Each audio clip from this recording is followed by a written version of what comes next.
Alright, so Poor the Devil Knows You're Dead. Philip Seymour Hoffman movie, which I specifically scouted out for because I want to see more Philip Seymour Hoffman. It's a thing I do every time I have to die. It's very sad, obviously, but I have to do it, and it's my duty in a way that if I haven't seen as much of the movies as I wanted to, then I will. So, it's a great movie. I mean, it's very clever. It reminds me of United States of Leland, the Ryan Gosling movie that I watched about a month ago. I mean, it's got a very clever structure like that movie that it has.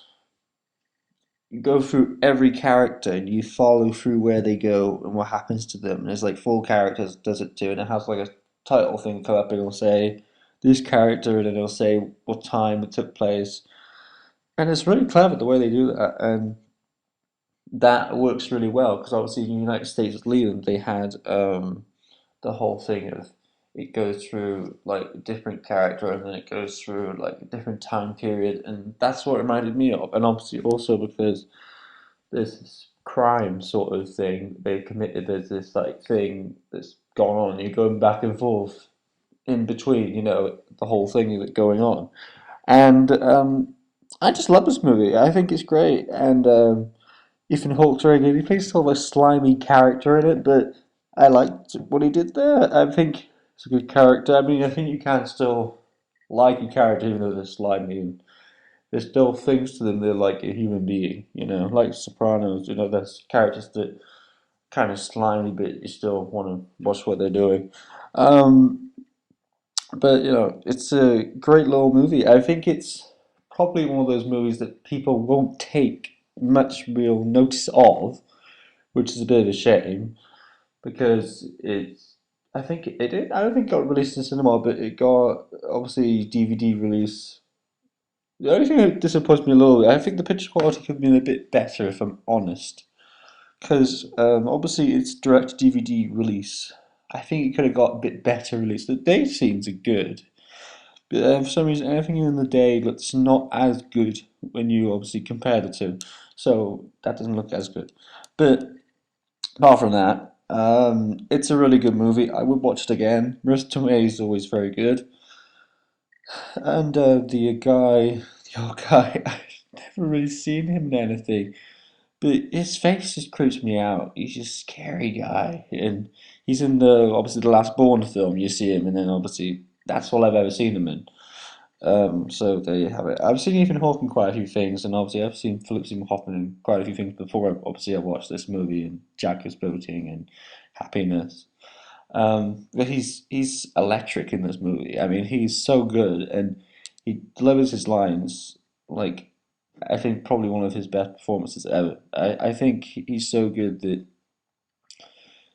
the sort of interplay, if you will, with the whole thing if they've stolen from their family, it's really interesting to watch, like a family fall apart, It's like they've got this whole plan schemed out for themselves that, oh, mum's not going to be there, so and so's going to be there and stuff, and then it just goes all wrong very much from the get go. And I'm not really spoiling anything because this is literally as the film starts, so I'm not like, it's not like something that happens like at the end and then sort of comes back, after not being there, Um, but it kind of reminded me a little bit of Reservoir Dogs. That this is the film I think Reservoir Dogs should have been.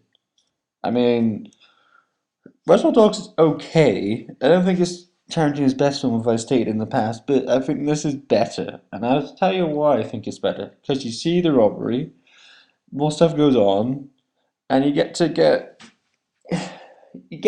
more stuff from the movie. You get more like human interaction, and there's things going on.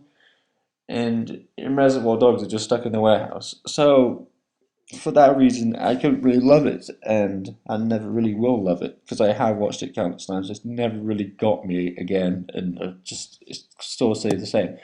But this movie won't stay the same in that regard, like just staying average and not changing anything from what it was. Anyway, so this movie is really good. I think everyone should check it out. There are very good performances in it. There's even a performance from the guy in Boardwalk. What's his name? He got a really weird name, and he got a creepy voice. His face is quite creepy as well. Um, but he's very good in it.